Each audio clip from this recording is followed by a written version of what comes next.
Brought to you by V-Guard, co-powered by Sensodyne and Vimal.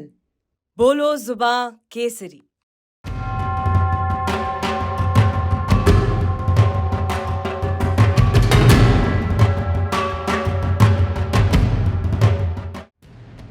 Lok Sabha चुनाव के तीसरे चरण में आरक्षण के मुद्दे पर घमासान मचा हुआ है। बीजेपी के 400 पार के नारे को हथियार बनाते हुए विपक्षी दल बीजेपी का ही खेल बिगाड़ने में लगे हुए हैं।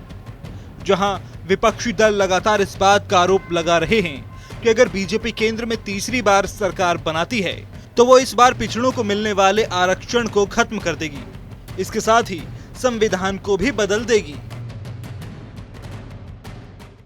संविधान ने करोड़ों लोगों को आरक्षण दिया, दलितों को, आदिवासियों को, पिछड़े वर्ग को आरक्षण दिया। अब नरेंद्र मोदी जी और आरएसएस क्या चाहते हैं कि जैसे पहले राज हुआ करता था, जैसे यहां पे आपके प्रफुल्ल पटेल हैं, उनका जनता से कुछ लेना देना नहीं ना।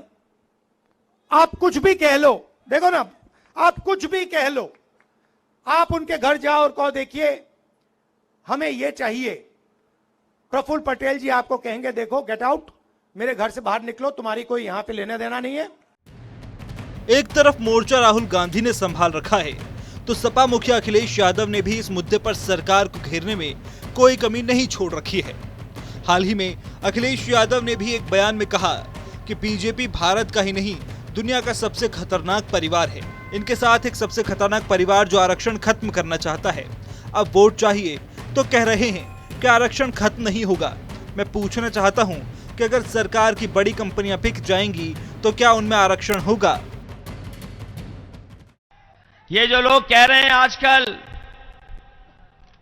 बड़े बड़े जो दिल्ली से लेकर के और जो बीजेपी को कभी कभी सुझाव देते हैं, जो केवल भारत का नहीं दुनिया का सबसे खतरनाक परिवार है, इन्हें हमारे आपके परिवार की तो चिंता है, लेकिन इनके साथ एक सबसे खतरनाक परिवार है जो आरक्षण खत्म करना चाहता था। अब वोट चाहिए तो कह रहे कि आरक्षण खत्म नहीं होगा, आरक्षण नहीं खत्म होगा। मैं उनसे पूछना चाहता हूं, ये बताओ, अगर भारत सरकार की बड़ी बड़ी कंपनियां बिक जाएंगी और प्राइवेट हाथों में चली जाएंगी तो आरक्षण कहां मिलेगा? ये जो हवाई जहाज वाले विभाग बेच दिया, एयरपोर्ट बेच दिया, जिसमें लाखों लोगों को नौकरी मिलती थी, बताओ वहां क्या आरक्षण लागू होगा?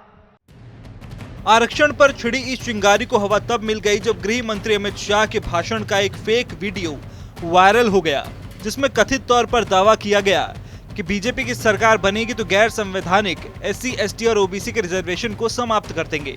हालांकि इस फर्जी वीडियो को लेकर दिल्ली में FIR दर्ज की जा चुकी है, मगर उसके बावजूद डैमेज कंट्रोल के लिए खुद गृह मंत्री अमित शाह और PM मोदी को उतरना पड़ा।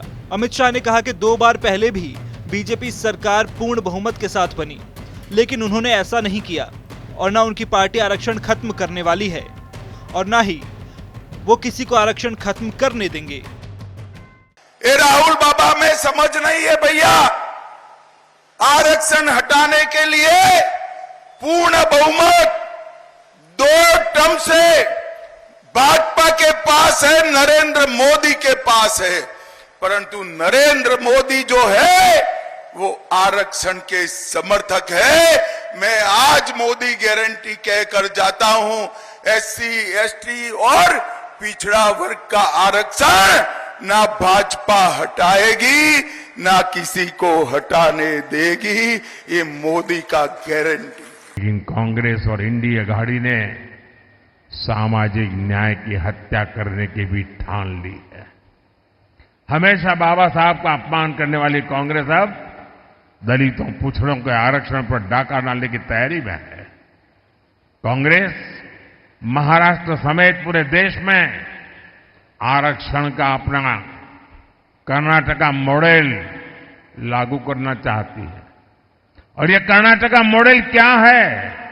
इस देश के दलितों ने, आदिवासियों ने, पिछड़ों ने, एससी, एसटी, ओबीसी सबने समझने जैसा है जी। बड़ा भयंकर है मॉडल।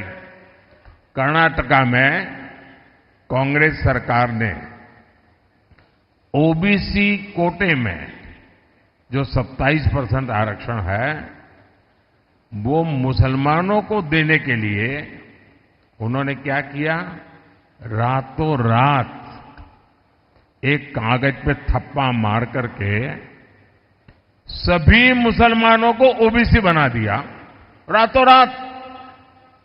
और इसके कारण वो ओबीसी का जो कोटा था उसके हकदार बन गए। मगर इस बार आरोप बड़े थे और चुनावी माहौल में नो रिस्क पॉलिसी का पालन करते हुए खुद संघ प्रमुख मोहन भागवत को भी सामने आकर इस बारे में बयान देना ही पड़ गया। संघ वाले बाहर से तो बात ही अच्छे करके अंदर जाके कहते हैं आरक्षण का हमारा विरोध है, बाहर हम बोल नहीं सकते। अभी एकदम असत्य बात है, गलत बात है। जब से आरक्षण आया है तब से संविधान सम्मत सारे आरक्षण को संघ पूर्ण समर्थन देता है और संघ ये कहता है कि आरक्षण जिनके लिए है उनको जब तक आवश्यक लगेगा या सामाजिक कारणों से दिया गया है वो भेदभाव जब तक है तब तक ये आरक्षण जारी रहना चाहिए। अब तीसरे चरण का मतदान होना है और उससे पहले आरक्षण पर उठाई सियासी बवंडर देखना होगा कि किसकी नैया को किनारे पहुंचने से रोकता है।